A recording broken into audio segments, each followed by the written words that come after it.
Hi, and welcome to a bonus session of Super GG Radio. I'm really excited for today's guests. He is the creator behind Spiderheck, which is one of our favorite games of last year, for Neverjam Software. Also, you're Uvis? Uvis, okay, yes. Uvis. I appreciate you joining us today. Hey man, thank you for having me. Pretty happy to be here. Yeah, I was very excited to be able to get you to come on as well. Spiderheck has been a staple in my family ever since it came out, and there's just a lot that goes right with that game, that it creates a great party environment, so I want to congratulate you on that.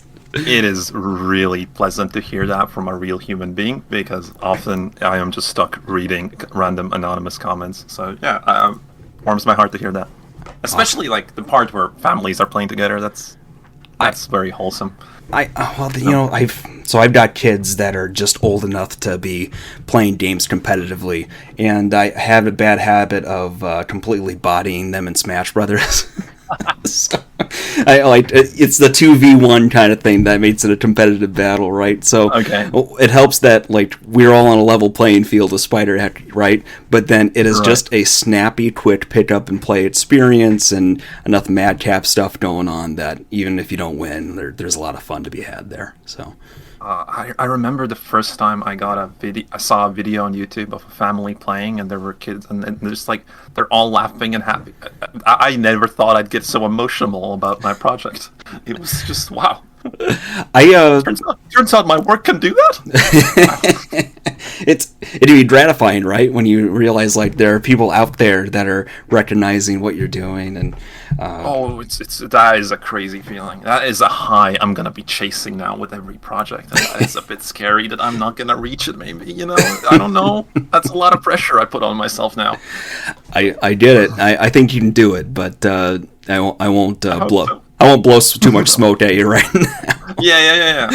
Look, it's just a track record of one. Let's not go crazy. Even then, even if it just stays at that, I'm also should be completely happy with it. This is already a lot. So yeah. So no problem. So maybe you could give our audience a little bit of background about yourself personally. Maybe what brought you to developing video games. Yeah, I don't know. I've been kind of obsessed with video games all my life. I even as a little kid, 7, 8 years old, I remember even currently taking money from parents to go play video games at a local console thing. Mm-hmm. But I don't know. In here, there's no big. There's some game industry in Latvia now, but did we say that I'm from Latvia in this context? Probably to mention that. Not since we started recording, no. Exactly. So I'm from Latvia, a little country, Eastern Europe. And we don't have a big game industry here. So growing up, you don't really think that making a games is something you can do. Mm-hmm. And I think that kind of stuck with me as well for a while, because I studied computer science, became a programmer, did all the steps. But I never considered, I could make video games. No, I went straight into startups and that kind of stuff. Mm-hmm. But that at some point, I realized, as my startup was going under, I realized I don't really care about making boxes move more efficiently around a factory. And I have a little bit of money saved up. So I was like, well, I could try make a video game. Mm-hmm. Well, I didn't even expect success. I thought, in my mind, I was there's a chance of success, but there's at the very least, I'll have finished a video game in my life, and that's a real nice thing on the bucket list to be yeah, I've done that. Yeah. So that's basically the background. There is no big, I've done this in the industry. This is the first thing I've done. Here I am. Yeah, it's that passion really helps keep you going forward too. If you reach some roadblocks or have uncertainty about where things are headed, right? Yeah, it's for me the big thing to keep going here was I very quickly started making the development public and actually putting out early test builds. I think it was a bit over half a year in the development I started doing that, and even that I consider now that was too late. And the the back and forth with an audience is like the best way to keep going in my mind. It's scary. It's really scary at the start, but I wouldn't. I don't know. I don't know how I can make a game that doesn't do that for the next one. That is one thing I noticed, is that you have a pretty active community actually within Spiderheck. I saw that you do have a Discord, which I've been poking from time to time. That there's folks talking there, talking about matchmaking, talking about what they'd like to see come next from you all. And thankfully there are people playing, so it's not hard to find a match, get going just about whenever. For context, I live in the United States. I'm in Central Time Zone, and I usually play in evening our time, but I popped it open this morning just to did another couple rounds in, and no problem with that. So I'm happy to see that has taken place. Has there been anything noteworthy about your experience managing a community? The noteworthy part is that I have a pretty bad social phobia, but I actually love this kind of interaction with the community. That is noteworthy for me. Like, it's a shocking thing to realize that, oh, this is something I'm decent at. Wow. But like specific noteworthy things, I don't know. It's hard to come up with anything like that. I mean, I like spend a lot more time than usual devs do in hanging around on the Discord and actually interacting with the community. And from that, since we're published by Tiny Build, I can see the other servers a little bit more. Our server is like, for the amount of people we have, it's a bit more active than the other comrades, let's say, of mine. Mm-hmm. So that's been a pretty nice success. I don't know. Like, yeah, I don't know. I don't have a specific anecdote, I don't think. It's just that community's been great. No, I'm glad to hear that. Now, Spiderheck, there's no lack of sort of madcap multiplayer combat games, but I think that the premise of being a spider and the kind of verticality and fluidity in motion turns this into something really special. How did you come up with that idea? The movement stuff. This is the question on that, right? Well, I mean, the game in general, but that's sort of my observation about what's unique about this. Yeah. The movement system is definitely like a big part of it, right? So I didn't set out to this with a plan, because it turns out when you start making a video game, you can make a lot of things, and I didn't really have like a thing I envisioned. I was like, oh, this is the thing I'm going to build, because like if I went for the dream project, that I wouldn't finish it. So I initially just wanted to do like a physics-y type of game, mm-hmm. And I wanted a physics type character. And then for a physics type character, the first thing you need to learn how to do is like you need to learn how to do joints and legs and those kind of things. I kind of started figuring that out. And then I was like, humans, let's try humans. Humans are difficult. The way we stand is not easy to mimic, mm-hmm. without like just going like kind of like completely like flailing arms around and it just somehow moves. I didn't want that. I wanted a little bit more grounded, though. Mm-hmm. Seeing what I ended up making, I don't know if it's grounded, but at some point I was like, I can't balance this human. Let's just stick more legs on it. And when you stick a bunch of legs on a ball, it starts looking like something like a spider, right? Mm-hmm. And from that, again, no plan. I was like, this looks like a spider. I showed it to some people, and they were like, ew, the way it moves, creepy. And I was like, cool, this is a reaction. This is the way to go. There's an emotional reaction. Mm-hmm. And then I started adding logical things that go into, if this is a spider, what should it do? It should walk on walls. It should web swing like spiders do in real life, of course. Yeah,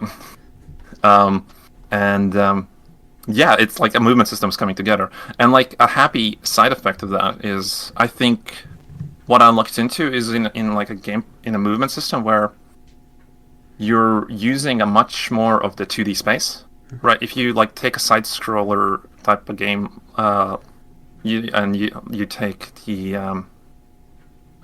the level and map out where you can walk on the normal game, and now you map out where you can walk on my game, where it's like all the walls, all the ceilings, everything. There's just on like the same level, there's just so much more space you can use for gameplay and variety. Like, yeah. and it's kind of like I just did what made sense, what felt good, and just walked into a concept that actually works really nicely, I think. So I think I sort of outed myself in that I start with the presumption that you start with an idea when it comes to video game creation. And from your experience, it sounds like it's more that you decide you want to make a game, you start building from the ground up and seeing what feels like it works and what doesn't, and then iterate until you come out with a final product. Does that sound about right? Yes, that's I push back on a lot of people that come to me and go I just need an idea for a game. I'm like, no, it's just not gonna.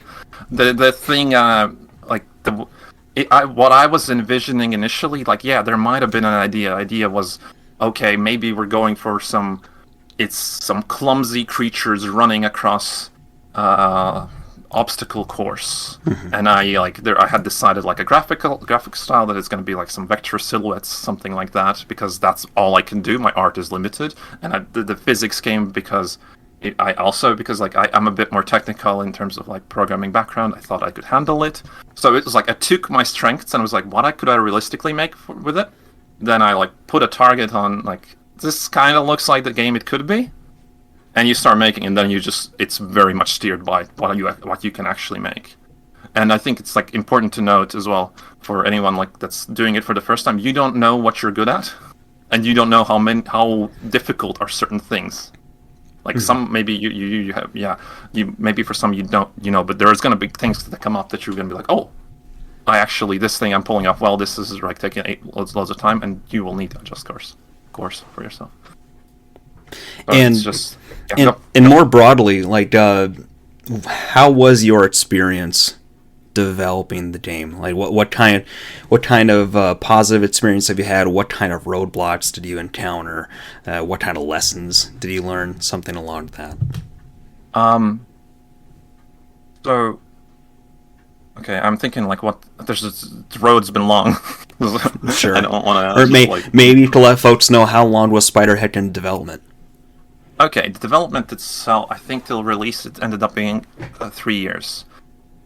One thing actually, so okay, I'll use this to highlight one thing. I think that I found interesting. When I approached this, I kind of thought about this is gonna be to some degree. I'm gonna try and make this a commercial thing. Like, I don't know if I could succeed, but my plan was, okay, I'm gonna make a game that I'm gonna try and sell.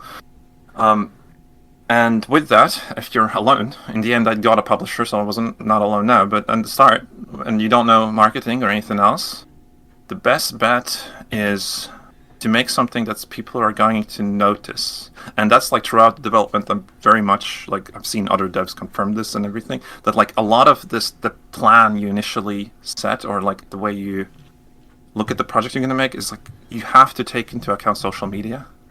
Unfortunately, we want to think it's like this is going to be this great gameplay first. Of course, that's important, and just the best mechanics will prevail. But the reality is, if you want people to play, a lot of it also has to be around catching attention of someone on Twitter when they're scrolling. Right.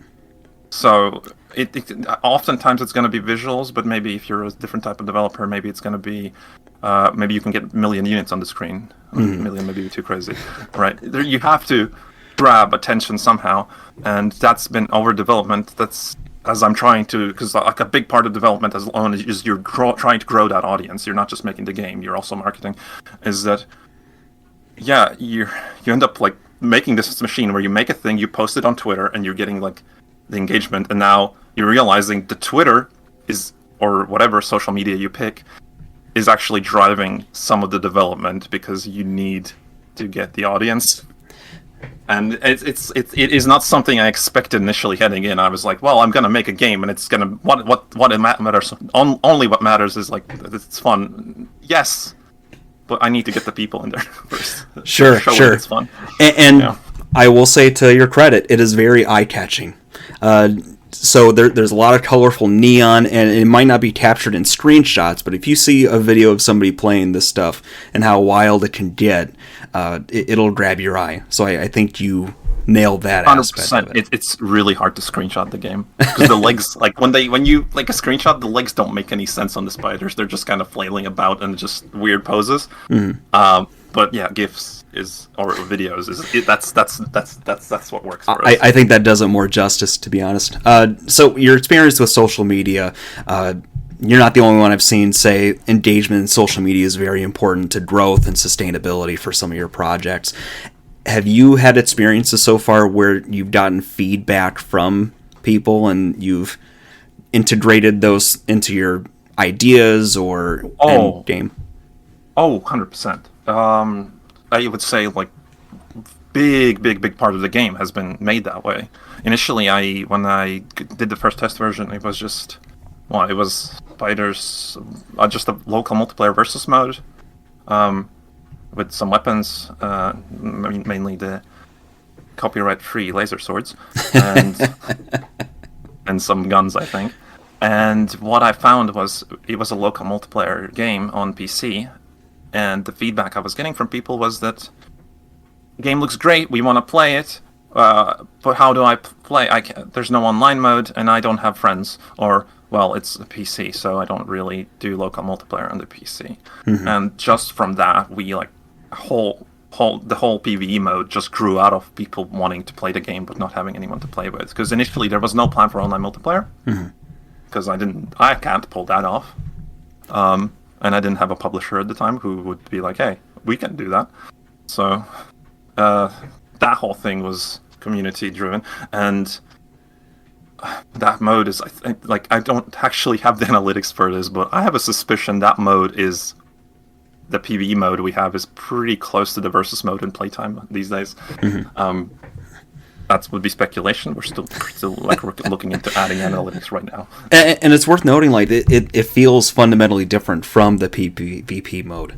I mean, the wave system that you approach it from, it's kind of a boilerplate, but it goes back to the way you can move within the environments, the kind of swing around, shoot that missile towards an enemy, and then position yourself again with others. It is something that doesn't surprise me that it's taken off the way it has compared to PvP.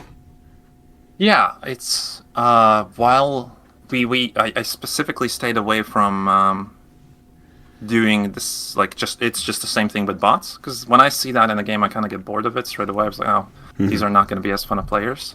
But I also stuck to some of the rules we have, we have one-hit deaths for most enemies. In some way I'm trying to stick to that. There are some that require multiple hits now, yes, but the state of them will change on that hit. There's no health system ever. And a lot of the way the enemies are designed themselves, I also try to push that you have to move. You don't sit on one spot. We're gonna throw something at you that's gonna, one thing that I saw community doing a lot in test versions, for example, was they would see a spawn, before an enemy spawns, we have a little spawn rotation thing, like a spawn indicator thing, that it starts glowing up, and then there's an enemy gonna be there. So people would just walk up, hold their sword in the spawn zone, enemy spawns, enemy dies instantly. At one update, I was like, okay, I'm gonna add one that explodes when you do that. And now people who were doing that, they would now come to Discord and they're angry, and I laugh at them. And this is the friendly interactions we have every time. You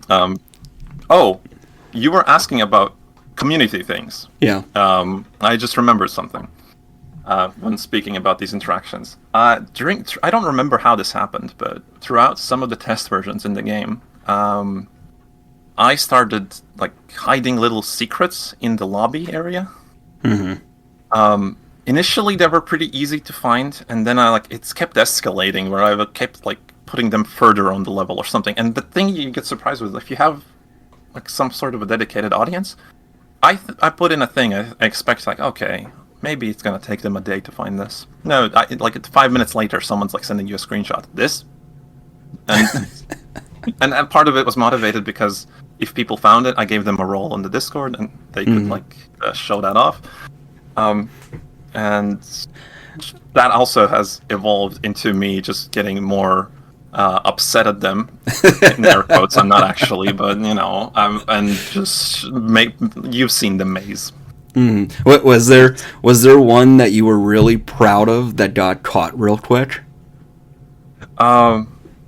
No, it's not specifically that. It's like one of us, for example. It's this is an older one. It just was the lobby was way smaller, and on the right side there was just lava or the death zone, whatever we end up calling it.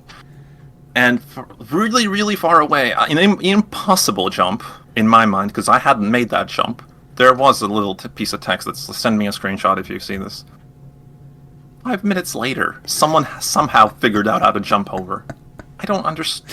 And then, of course, I learned that there's like, there's a way to use the web. You can infinitely go to a certain direction. And yeah, that's really been a lot of fun. Sort of being able to see how your players sort of bend the rules or work the system to meet these impossible tasks.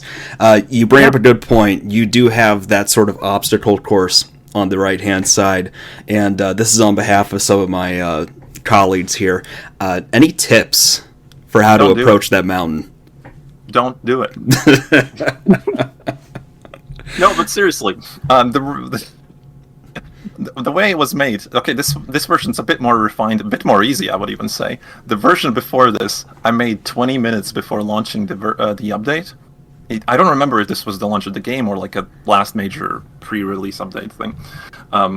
And I just made it like it's. If you ever played Getting Over It, yes, I have. It's the same concept where suffering. I made this to hurt someone.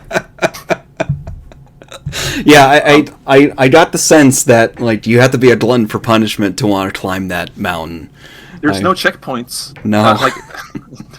And like in my game, there's no checkpoints. You spawn at the other side of the lobby. You have to run back. There's like the thing I did realize though, initially there was like no reward even for it. You get to the end, it's like congratulations, there's no reward. But on the release, now I'm remembering that the refined version was for release. We added an achievement, we added a hat, and that's when I realized, okay, I need to make it a little bit easier, just a little bit, because people are actually going to try and be completionists about this and do it. Now I'm actually pushing them to do it, because before it was just like, don't do it, and the funny thing is that people do it, and I warned you, there's no reward. Yeah. But, yeah. But yeah, I'm sorry that there's no tips for this, because, yeah. No, it's okay. There is if they're playing on the PC, it is easier on mouse and keyboard. Okay. That is something I can say. All right. I'm going to have to try that out now, because you feel proud with every little step you make in that. And then it's just about like being able to repeat it, right? And that's easier said than done. But I got it. You get really focused on that next step, how you're going to do that, and then you get stuck on the previous ones, and you have to redo. And then you get performance anxiety, where it's like, I have done this before, but now I need to refigure how to move the physics around on the spider. But I can. The thing is, I can kind of do it, but then I tried doing it on stream, and I can't. No. Just people watching you? I think it's that. I would say I probably had lower frame rate on stream or something. I don't know. But it wasn't working. I was just like, look, I'll just play it off as me doing my persona, but no, I legitimately can't. I got it. All right. So another piece of that really fascinates me is the weapons. There's a lot of creativity in the weapons. The laser swords definitely help. My personal favorite, I think, is the crossbow with the laser swords, just because of that gets wild. And that is a stupid idea. Yeah. What went into some of the ideas for those little more out there weapons? So for the crossbow, I have to credit my friend. It was not my idea. I feel stupid for not coming up with it, because I had a friend over who helps me test the game, and I had made this little thing where I could basically a launcher weapon where I could put anything into it. I had just made the rocket launcher, those things, and I was like, look, I can launch anything. What should I put in this? This would be crazy. And I legitimately had sat and thought, and I tried out things, and he's like, obviously just put in laser swords. Like, oh, and here we are. a part of that is also initially it was not a crossbow. It looks like a crossbow in the game, right? Yep. It was just like a more gun-looking thing. Mm-hmm. The reason it looks like a crossbow is because the swords would bounce back, and they would just kill you quite often. Oh. So we put those shields up, and they end up looking like a crossbow, and they're like, okay, it's fine, it's crossbow, whatever. Okay, so it was like a practical solution to a real problem that just went. Yes. Wow. That's Yes, and I don't want to make you completely immune to those swords because I think it's funny that you kill yourself with them, but it was happening too often. sure. Were there any other ideas that are sort of percolating, or that you thought about and then decided it wouldn't work? Did you? Question to you: How much of an OG fan are you? Did you play before release by chance? I'm afraid not. No. Okay. Well, then you missed out on something. My colleagues did, and that's what brought my attention to it. And I said, "Oh yeah, this is something that could go places." But right. That's completely fine. We had a weapon called the Rocket Fist. It's actually the first weapon I ever made for the game. And the idea of that is it's like you press the fire button, it charges you forward, like it keeps pulling you forward. It's like a little bit of a rocket, right? Mm-hmm. And if you hit something with it, it just goes flying, but like crazy. Like you'd think recoil is crazy in my game right now. No, it's like triple times whatever you've seen there. It just goes off the screen. It's similar to the punch strength if you play Smash and you like knock someone out of the zone. Mm-hmm. That was that, but just with physics interactions. It was very fun when you landed the hit. It was fun, even almost fun against the AI, but not that. But the problem with that weapon was, firstly, it broke physics a lot. You punch people through walls because Unity's like, this is not supposed to be done like this. Mm-hmm. And the other problem was if two people use the same weapon with it, two rocket fists colliding, you just both go flying. And the outcome is basically randomness. Mm-hmm. And for now I'm actually thinking maybe there's a way to bring it back. But for the longest time, the mode was like you spawn with the same weapons. Yeah. And if you spawn with the same weapons, and the weapons usually end up with just randomness, it just doesn't work. And then afterwards, there came a time where like online multiplayer was becoming a thing, and with online multiplayer also doing a thing where suddenly something's velocity goes to infinity, basically, is not a good idea. How do you synchronize that in a couple of frames? Yeah. So that needed to be cut just because of me being like, this is too stupid. So it sounds like you're considering a lot about how you balance the game. Between being approachable and having some means of skill behind it versus it being complete madness. Yeah, it's very tempting to go full crazy, right? To just because it's a wacky game with like laser swords and things like that. But so an example here is we had a weapon I think you would really like. Is we had a grenade that explodes into laser swords, loads of them, right? But the thing in practice is like you throw it, it explodes. It feels great. Like this would be perfect for GIFs, for everything. It's just the wackiest, craziest thing. But then you play with it, and it's actually the outcomes don't feel like you don't feel deliberate with it. You feel like you just threw it and just what crazy thing's gonna happen? Because the swords all collide with each other and they shoot off in different directions. The whole level basically dies. And then I'm thinking like I need to give this to the online team, and they need to now figure out how to synchronize like 20 swords appearing and colliding with each other. That's probably gonna be too crazy. And yeah, so that kind of. There's a certain amount of randomness that's too much, where it's just not satisfying anymore. Like a similar thing is people keep asking for a machine gun in the game, and we tried multiple times like a minigun weapon or like a little Uzi type thing. And again, it's either you make something really precise and it's too powerful for the game, which is also a problem, or you make something really random and it's just then now we're just kind of flailing about. Which would be fine, but we're kind of trying to hit like a bit more like a skilled kind of target with these things. Like they're still crazy, like you can still like accidentally murder everything on the level with a lot of those weapons. But you'd notice that for a lot of them you have to kind of aim. There's no charge and just smash buttons. There's maybe there may be like 2 weapons you could name like that in the game that kind of fit that bill, but like mostly I try to stay away from that. Yeah, that sounds right. So you did mention that online play wasn't planned originally, and then as you got to work with a publisher, that it became in the picture. And it sounds like some of the game decisions are also centered around how well it would translate to online. Yes, there are limits to what you can do with online play. Collisions, for example, are really hard to synchronize in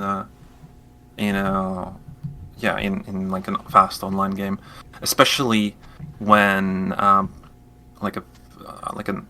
let's say you have a physics object moving, and sorry, I'm getting a bit mixed up. Anyway, you have an object moving really fast in one direction. In Spiderheck, you can like web to a surface, and suddenly your velocity is completely in the other direction.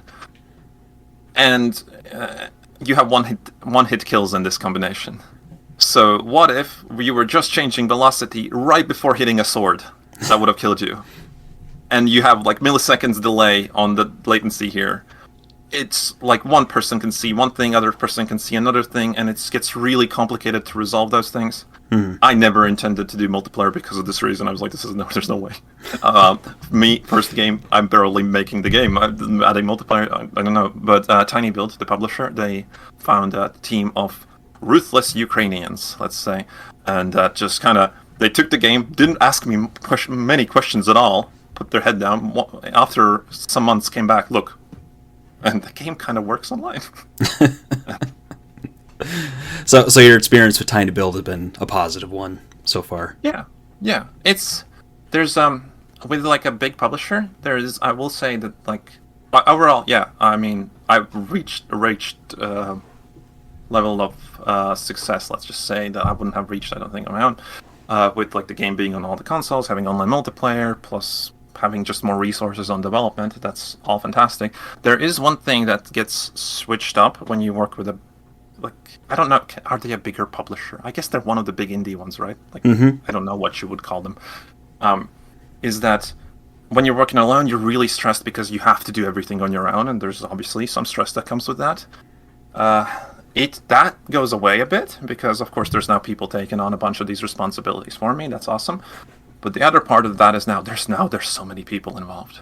Now there's a whole machinery around this, and that has stresses of its own in communication and like managing all of this and making sure everyone's on the same like track, all that. So you also become like a project manager. Yeah. You have to step into that role a bit if you like. I have to be the creative lead for this, right? And then it's a whole different kind of bag of problems you have to wrestle with, and that is something I would be like, if someone's getting a publisher, think do you want that? For me, I've worked out great, happy, but I could imagine in a different scenario someone else being like, I don't know. I luckily had a little bit of project management experience as well, so that helps.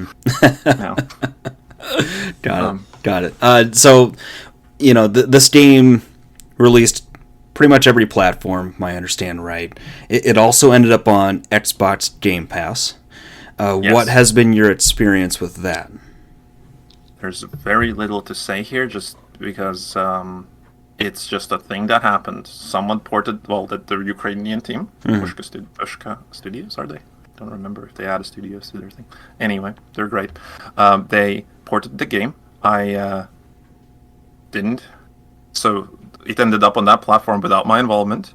And then Tiny Build came to me and they were like, look, we got you a Game Pass deal. And I was like, oh, nice. And there's not much I can say beyond this. There are certain documents in place for me not to talk about. But what I can say is, on release, I didn't really have to worry too much about how the game's gonna do. And another side effect of that is on Xbox now. Xbox right now has the best player base we have due to Game Pass. Like, for an online game, that is another huge benefit because you get lots and lots of players from that. Because of that, also, we're now working on this. I think this summer we're gonna get that.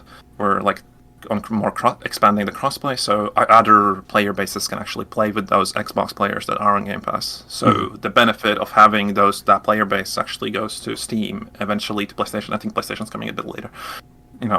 Just there's some a little bit of benefits from Game Pass. Who knows? Who knows? I was wondering because the first example I thought of a game being free for players was Rocket League. So that was one of the early ones where it was PlayStation Plus when it first came out, and obviously the game is a very good product on its own, but it was able to find its audience because it was widely accessible. And I was curious about how Xbox Game Pass played into that as well, so I'm glad to hear that, and I'm even more glad to hear that there's going to be some crossplay coming up here, because I imagine that's important to keep the community growing. Yes, there are even more online improvements we're looking at, but I can't talk about right now. I understand. But there are some news after the crossplay that hopefully will be very exciting as well, but yes. Well, maybe we can focus on something you can talk about for a few minutes here before we wrap up. So you've had a recent playtest come out that include a parkour mode and a map editor. What kind of things have you seen so far from the community when it comes to level creation? They are even more horrible than me at making mazes. The things they've made, you'd give this to people to like... what's the word? I forgot the English word for it. Torture them. Mm-hmm. There you go. It's like the thing I realized that like we're starting with the parkour maker, by the way, just because it's like this doesn't need online. And afterwards this is going to be expanded to versus all that. So the map maker is going to be. I hope it's going to be like an endless content thing for. Like the multiplayer part as well. But for the parkour, I realized there's a thing where if I give them an area where to build their little parkour level, they're gonna use the whole area. And they're gonna fill it with the most horrible things. And you think like running back to my little maze on the right is horrible. No.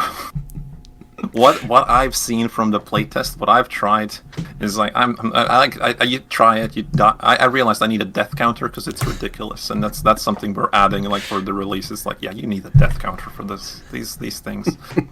you say that, and it makes me feel like your mountain might be like graduating high school, and then your mountain is like completing university. And then theirs is like a master's course in pain. Is that what we're talking about? Yeah. Okay. That's okay. But like again, this is I guess part of that is that is the audience I've cultivated on Discord. Those that are gonna test those that I already have. There are things in the game that are specifically made to just like this is gonna be difficult. You're gonna suffer, and it's like worded that way, and they still do it, and they are happy for some reason. Well, I'm glad to hear that. So I don't want to keep you much longer, but we like to ask most of our guests near the end, what have you been playing? What I've been playing? I've been playing a bunch of those open worldy survival-y multiplayer games. Okay. Like Valheim, like Raft, like Project Zomboid. Those things have been on my menu lately, just because I've been playing with a certain someone. Okay. Yeah. No, I get that. I've got a certain someone too. it helps. So yeah, I appreciate your time. I just want to reiterate, we're big fans of your work, and we're looking forward to seeing what comes next. Neverjam Studios is the developer behind the madcap multiplayer game Spiderheck, which is available on all video game platforms. Uvis, I want to thank you again for your time today, and let us know where you can be found at. Can I ask you one question before we go? Yes. What does madcap mean? Like crazy. Gotcha. Like Looney Tunes? Okay, gotcha. Looney Tunes is madcap. That's appropriate. I didn't know what that means. I thought I'd figure out before I go off. Okay. Sure. But I appreciate it. Thanks so much. Yeah. So you're asking where to find me or whatever, like yes. That kind of stuff. Yeah, you can find me at Twitter at NeverjamDev. I post some updates there. The best way to actually reach out to me if you want to ever speak to me, interact with me, is like on the Spiderheck Discord. I'm there pretty much every day. That's where I procrastinate when I don't want to do work, so I ended up doing that quite a lot. Yeah. All right, thanks. Take care.